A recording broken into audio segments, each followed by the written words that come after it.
Welcome to another story made by Oracle 1. The night was unnervingly still as paramedic Daniel Reyes slid into the back of the ambulance, the dim city lights casting fleeting shadows through the half-cracked windows. Ambulance sirens had faded into distant echoes, leaving only the hum of the engine and the occasional crackle from the radio. It was past midnight, hours when the city's heartbeat slowed, but for those like Daniel, the night was when life and death danced their most intimate tango. His partner, Jamie, sniffed the air and muttered about a strange call they had just received. "Old mansion on the edge of Edgewood," Jamie said, rubbing his hands together, trying to stave off the cold creeping into his bones. "Neighborhood's been empty for years." Daniel shrugged, placing the stretcher down and grabbing his flashlight and medical kit.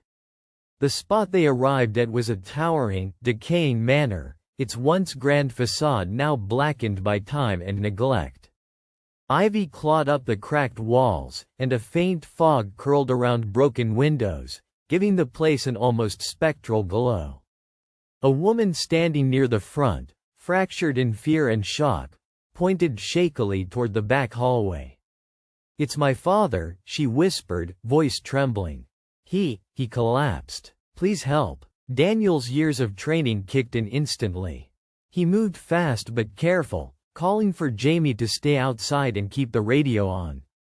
He navigated through the shadowed hallways, where the floorboards groaned beneath his weight and dust motes floated down in tired rays filtering through shattered windows. The house smelled of old wood, mildew, and something metallic that Daniel couldn't place. Taking a slow breath to steady his nerves, he found the open door leading to the dimly lit study.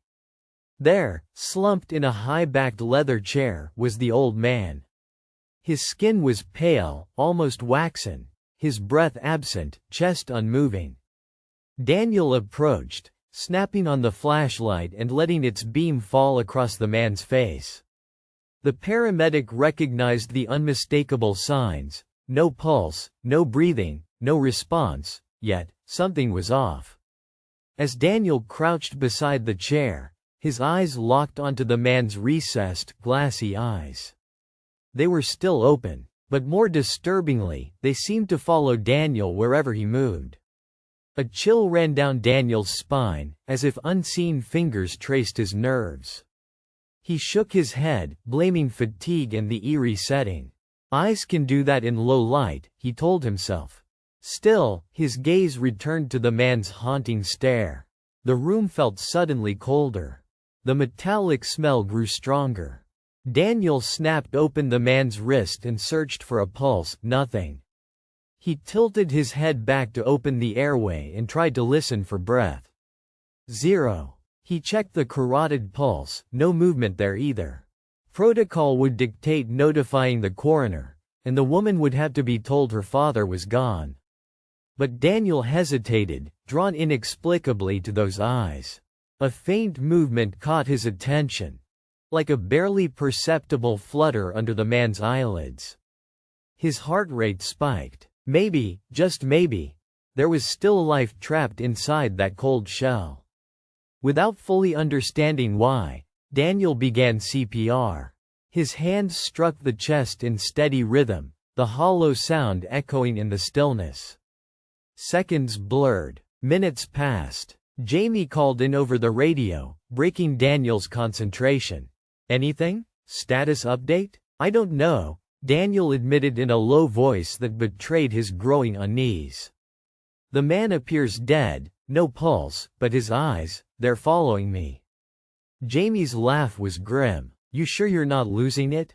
A quiet groan escaped the old man's throat, keen and weak.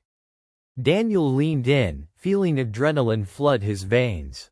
The chest compressions seemed to stir something within the lifeless frame. The eyelids twitched more aggressively. Then, slowly, the man's mouth opened with a rasping breath, shallow and ragged. I'm here," the old man whispered hoarsely, voice cracking like dry leaves. Daniel's hands paused, and relief threatened to wash over him, but an uncomfortable tension held him back. The eyes, those relentless, focused eyes, still gazed up at Daniel with an intensity that unset even the most seasoned paramedic. "Sir, can you hear me?" Daniel asked, voice steadier now. The old man's lips quivered, struggling to form words. Don't let her in." Daniel frowned, confusion gnawing at him. "Who? What are you talking about?" The old man's eyes darted toward the dark corners of the room, his breath uneven. She shouldn't cross the threshold." Daniel's skin prickled with fear. He scanned the room, the shifting shadows seeming to lengthen and pulse. A cold draft seemed to seep from nowhere, rattling the window panes. He felt Jamie's cautious footsteps approaching from behind. Tension rippled through Daniel as he realized the lone paramedic team was trapped in a house that felt alive in subtle, terrifying ways. The old man's plea echoed in his mind, a breadcrumb of mystery woven with dread. Suddenly, a slow, deliberate knock came at the back door. It was the kind of knock that chills your blood, deliberate but soft, like a whisper looming just beyond hearing. Daniel's breath hitched. "Who's there?" he called out, voice barely above a whisper. No answer, just the eerie echo of silence mirrored by the darkness creeping along the hallway walls. Jamie edged forward, flashlight cutting through the gloom. "Should we check it out?" Daniel hesitated, then shook his head. "No, we need to focus on the patient." But the knock returned, this time followed by a slow scrape as if something, or someone, was deliberately dragging against the wood. The old man's eyes widened, pupils dilated, his fragile hand twitching violently. "Don't open it," he rasped, voice barely audible. An urgent worry settled over Daniel. He pressed his hand gently to the old man's. "We're going to keep you safe, but you'll have to tell me what's wrong." The man's gaze locked onto Daniel with such desperation it pierced his soul. "She waits, at the threshold, waiting for her chance. Once she crosses, there will be no saving you." Before Daniel could respond, the back door creaked open slowly with a groan that split the silence. Cold air billowed in, fog curling like living tendrils snaking over the floor. The flickering shadows seemed to twist and converge, taking on shapes that mocked the human form. A woman stepped through the doorway. Her figure was shrouded in tattered black, eyes glowing faintly with unnatural light. Her skin was pale, almost translucent, like a corpse disturbed too soon. Her smile was a cracked and sinister slash across a face frozen in mournful rage. Daniel's instincts screamed to retreat, but his feet rooted to the spot. What are you?" he managed. She smiled wider, lips parting to reveal teeth too sharp, too pointed. "I'm the cold hand of regret, the shadow of a past no one wished to remember." She moved forward, slow and purposeful, the thick fog curling around her like a cloak of night. The old man coughed weakly, whispering, "She's the death you can't outrun." Daniel stumbled back, eyes darting to Jamie, whose face had drained pale. The balance between physiological emergency and something grimly supernatural was collapsing in front of them. "Help me," Daniel shouted into the radio. Static greeted his desperate cries. The ambulance was still too far, no backup was close. The woman extended a skeletal hand toward the old man, who shrank back in terror, feeble but aware. "Your time has passed," she hissed, voice like the rasp of dead leaves. Suddenly, the old man let out a long, trembling breath and perked up with sudden strength. "No," he said, voice firmer than before. "Not tonight." He reached into his coat pocket. Daniel barely saw a glimmer of a silver cross dangling from a threadbare chain.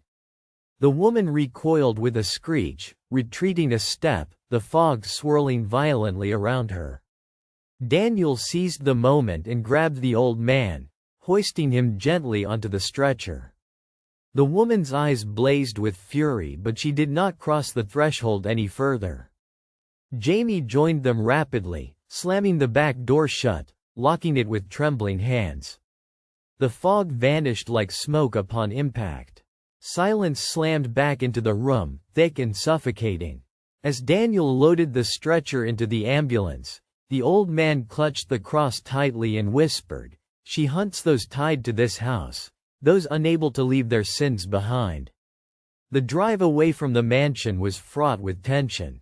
Outside, the world felt normal, but inside Daniel's mind roiled. Who or what had that woman been? And why had the old man been the only one to resist? Hours later at the hospital, Daniel sat by the old man's bedside in the emergency room. Monitors beeped steadily, vital signs stable but weak. The man's eyes, once so haunting, now looked tired, but alive. "What happened? Back there?" Daniel asked gently. The old man hesitated, fingers twitching nervously. "This house, it's cursed by grief and betrayal.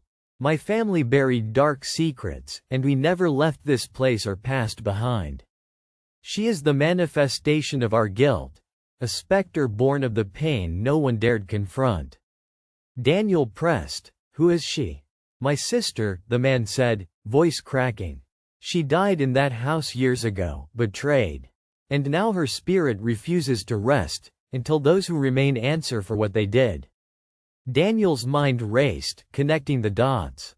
The patient, once declared dead, had fought death on more fronts than his deteriorating body. "You saved me," the old man added suddenly, gripping Daniel's hand. Before Daniel could say more, the old man closed his eyes and drifted to sleep, his breathing steady but fragile. Daniel stayed there long into the morning, haunted by the mansion's shadows and the weight of secrets unspoken. He had come face to face not only with death but with something far darker, the restless pulse of vengeance that some sins never let die. Days later, on his day off, Daniel found himself standing once again in front of the mansion in Edgewood. The air was thick with unease but also an unspoken promise. Kneeling by the cracked front door, he found an old, rusted key lying half buried in the dirt. Something deep inside told him that unlocking this house's mysteries was no accident. From that moment, Daniel knew his life had crossed into a realm where the line between the living and the dead blurred, and where some eyes never stopped watching. For more stories, like and subscribe.